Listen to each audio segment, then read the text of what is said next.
Humans create 5 billion tons of garbage every year. Dumping it all into landfills is terrible for our environment. What's a better way to deal with our trash? Reduce, reuse, and recycle. You probably already help by recycling at home and at school. In fact, 70% of our trash can be recycled. But what happens to all those materials that go in the bins after they get picked up?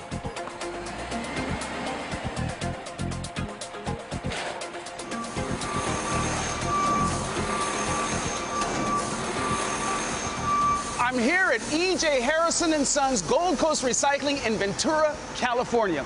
It's at places like these that your recyclables, like glass, plastic, paper, and metal, are sent every day. Let's take a look at the life cycle of your reusable trash. Let her go, Mario!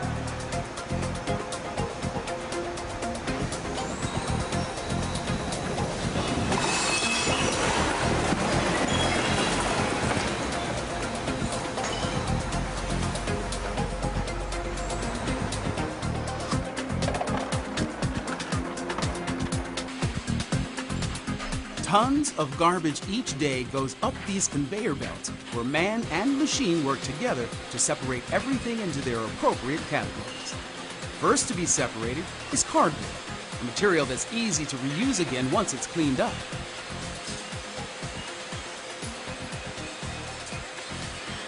Next comes paper, newspaper, printer paper, and junk mail, which gets compiled here. Plastics of all kinds get separated for later recycling, and glass is moved in this direction. This is my favorite part. You know how two magnets that are similarly polarized will push away from each other, right? Well, this machine uses that same principle. Any metal that comes down the line, like an aluminum can, will be literally propelled into its own chute when it passes through the magnets. Watch. Cool, huh? Thousands of pounds of cardboard are now in these cubes, all neatly separated and stacked, and ready for the next step. Here at the new Indy Paper Mill in Ontario, California, 1,200 tons of used cardboard gets turned into brand new paper. It starts when the bales are dumped into giant pulpers, vats of hot water that mash everything up into a thick stew. It's here that any non-paper is removed, such as wrapping wire and plastics. Filters remove finer pieces of debris, including the printed inks, leaving as the end result pure liquid paper soup.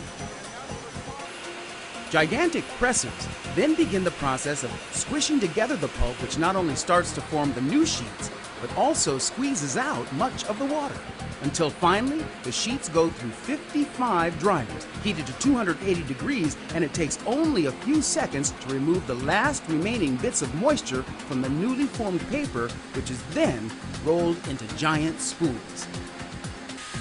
Those rolls then get cut into the size of paper New Indy's customers have asked for. The cut rolls are taped and banded closed, stored on top of each other, and the process is finally complete. And what about all that plastic that makes up so much of our waste? Well, most of it is not wasted at all.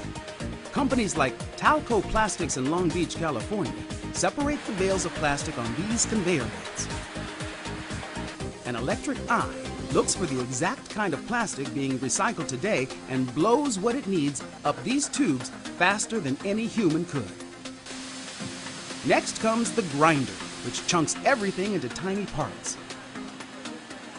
Those fragments still have some paper labels on them, so this louvered machine and its blowers automatically strip it all away, leaving just the plastic that gets washed and rinsed in these vats of hot water. Look at the difference between the clean and dirty plastic. Notice that the plastic is still all the colors of the rainbow? At the next stage, it all gets superheated and melted together. Just like when you mix all your markers or crayon colors, you get gray. The same thing happens here.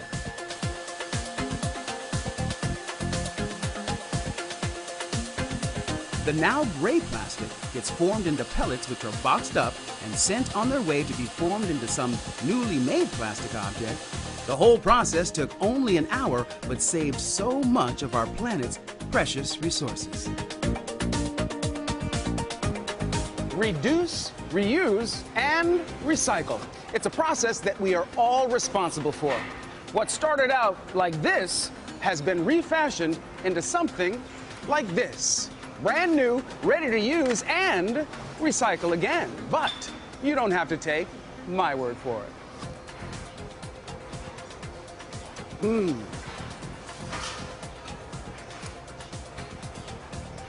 I'll see you next time.